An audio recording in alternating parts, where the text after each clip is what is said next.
Hi అండి, welcome back to our channel. నేను మీ నాగలక్ష్మి. రవ్వ కేసరి చేస్తున్నానండి. ఫస్ట్ స్టవ్ ఆన్ చేసుకుందాం, కడాయి పెట్టుకుందాం, నెయ్యి వేసుకుందామండి. నెయ్యి వేసుకుందాం.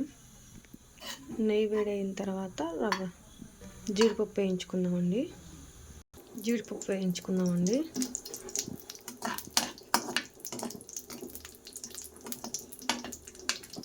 జీడిపప్పు వేగిన తర్వాత తీసేసిన తర్వాత స్టవ్ లో ఫ్లేమ్లో పెట్టుకోవాలి.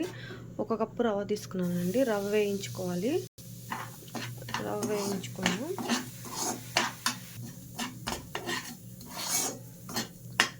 రవ్వ దోరగా వేయగాలండి, గోల్డ్ కలర్లో రావాలి. పక్కన స్టవ్ వెలిగించి వాటర్ పోసుకుని వాటర్ బాయిల్ చేసుకుందామండి. 1 కప్పు రవ్వకి 4 కప్పులు వాటర్ పోసుకున్నాను. దీనిలో కొద్దిగా యాలకుల పొడి అండి. కుంకుమ పువ్వు ఉంటే వేసుకోవచ్చు. కుంకుమ పువ్వు లేదు కాబట్టి నా దగ్గర ఫుడ్ కలర్ వేస్తున్నాను. కొద్దిగా ఫుడ్ కలర్ వేస్తున్నానండి. రవ్వ అనేది కలర్ చేంజ్ అయ్యిందండి. రవ్వ అనేది ప్రిపేర్ అయిపోతుంది మనకి. వాటర్ అనేది రెడీ అయిపోయానండి. ఇలా మరుగుతున్నాయి అనమాట. ఈ మరుగుతున్న వాటర్ మనం ఈ రవ్వలో కొంచెం పోసుకుంటూ తిప్పుకోవాలండి. వాటర్ మరిగిపోయినాయి కాబట్టి, రవ్వ కూడా కొంచెం వేగింది కాబట్టి ఉండలు అనేవి మనకు కట్టవన్నమాట. కొద్దిగా పోసుకుంటూ తిప్పుకోవాలండి.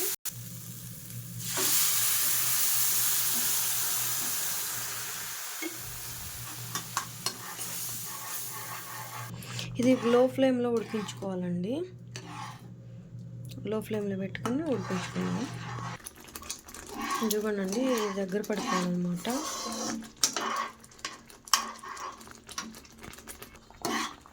ఇది కొంచెం దగ్గర పడినిచ్చిన తర్వాత ఏ కప్పుతో అయితే మనం రవ్వ తీసుకుందామో అదే కప్పుతో కప్పున్నర పంచదార వేసుకుందామండి. చూడండి, పంచదార వేసుకుందాం.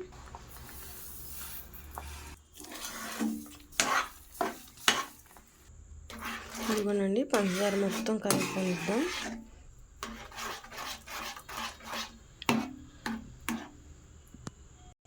పంచదార వేసిన తర్వాత లో ఫ్లేమ్లో పెట్టి మనం ఇది పంచదార కలుపుకొనిద్దామండి.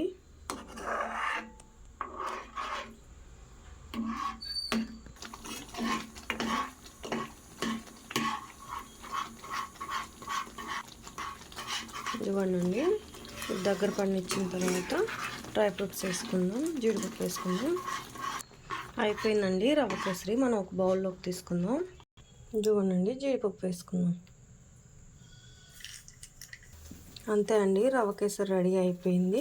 మీకు కనుక నా వీడియో నచ్చినట్టయితే లైక్ చేయండి, షేర్ చేయండి, కామెంట్ చేయండి, సబ్స్క్రైబ్ చేయండి. Bye friends.